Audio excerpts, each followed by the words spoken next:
you look at this Cleveland Browns team, they have one win, right? They're 1-4 this season, and their losses are glaring. They lost to the Giants by a lot. They lost to the Cowboys week 1. They lost to the Eagles, and they lost to an Eagles team that isn't that good, right? So if they can't beat the Eagles, if they can't beat the Giants, if they can't beat Dallas, teams that are, I think Dallas and the Giants are two teams that are good. Like, I think Dallas is better than Cleveland. Okay. I think the Giants are a better team than most people think. And then I look at the Eagles. I think that's a team they should have beaten. But again, it's the Eagles. They have Jalen Hurts. They have A.J. Brown, yada, yada. But if the Browns are a playoff team, they should have beaten those teams. So I'm very interested to see what's next for Cleveland, what's next for Deshaun, because there's some issues going on with this organization. And at the end of the day, the one thing that I want people to remember about what's going on in Cleveland is that if you're a poorly ran organization, you're not going to have success.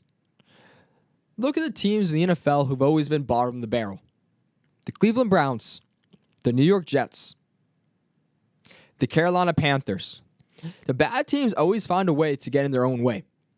Cleveland went all out on Deshaun Watson, right? Because Deshaun was an elite top 10 quarterback in the NFL when he was on Houston. He was awesome. He was a great QB for this team.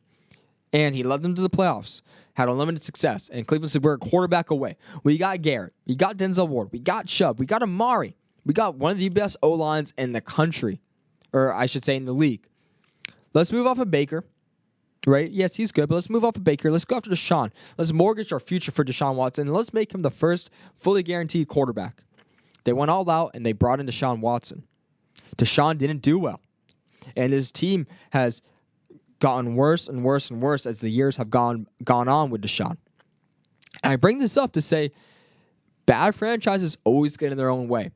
They always look for the next new shiny object. What should Cleveland have done?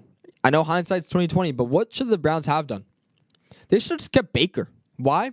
Because Baker Mayfield led them to their first playoff appearance in a long time.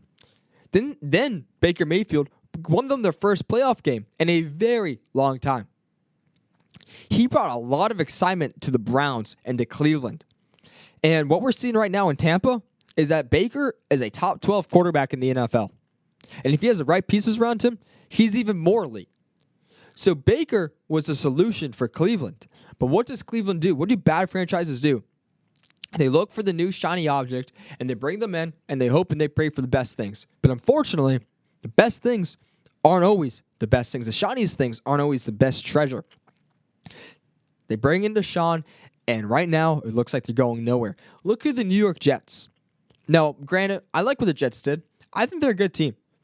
But they did the same thing where, hey, we're not doing too hot. Let's just go bring in a 40-year-old quarterback in Aaron Rodgers and hope for the best. Now, I think Davante Adams rejuvenates this team, but take Davante Adams out the picture. The first 6 weeks of this year, they're 2-4. Aaron Rodgers has yet to throw for over 300 yards in a game. The two teams they beat in this season were two of the worst franchises that we've seen this year. The Tennessee Titans with Will Levis, who all he does is make memes, not throw touchdowns. And then they beat the New England Patriots, who had Jacoby Brissett as a starting quarterback. The Jets look for the new shiny object. They brought in this quarterback who's 40 years old, and they hoped and they prayed that he'd be the answer. But no, he wasn't. And then you realize, what did they have? Now, granted, it was the right decision to move off him at the time, but it makes you question, is it just the Jets organization being the Jets? Look at Sam Darnold killing it on the Vikings. He's awesome. He's been killing it for Minnesota. On the Jets, though, with Adam Gase, he was terrible. He was seeing ghosts on the field. And again, it makes you question, is Sam Darnold just playing better than advertised? Or was the Jets organization failing a quarterback? Just like Cleveland. Are the Browns really this bad? Or was it them trying to find this new shiny object in Deshaun, mortgaging the future, and realizing they should have just kept Baker all along? The worst franchises in the league, the teams that perform the worst year in and year out, are always the teams that have bad ownership, who have a core issue besides the actual team. Because Cleveland and New York, if you take away that Joe Namath Super Bowl that they won, the third one of all time, and you take away Jim Brown's 8-year career in the 60s, Cleveland and the Jets have have had all these cool players, have had all these great draft picks, but yet year in and year out, they never, ever, ever,